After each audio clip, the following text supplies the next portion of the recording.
In this video, we're going to look at how do you offer choice. You've already shown concern for the customer's problem. You've gotten the survey answered. You've gone over the survey together and you have built your options, and now you want to present them to your customer. What we've found is if you can get the customer to sit down for a few moments in a nice quiet place, you can make a really great presentation there. Doesn't always work that way, but if you've done your job well, they're going to want to visit with you some more. And so you can ask, Mrs. Jones, would you mind if we sit down at your table and for a few moments and I talk to you about your options? Sure.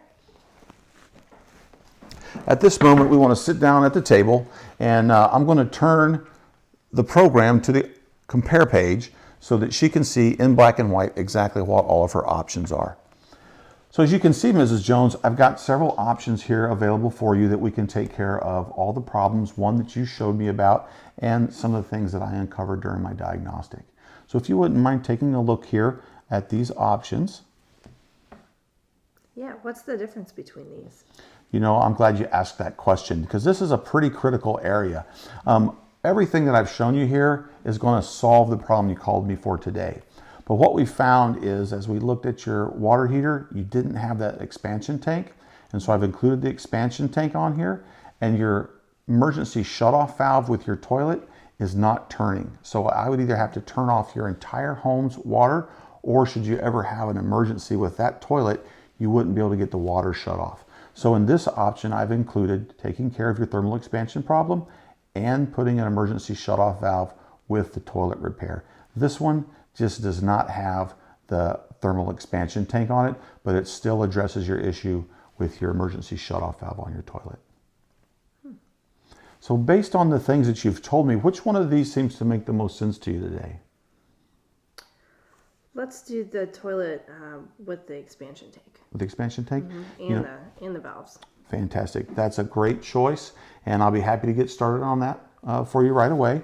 There's a couple of things. Let me just remove the rest of these here. And as you can see, this is what you were looking at. Mm-hmm. Fantastic. I'm going to click next. And if you wouldn't mind, just inside this box, go ahead and sign that, and I'll be able to get started on your work today.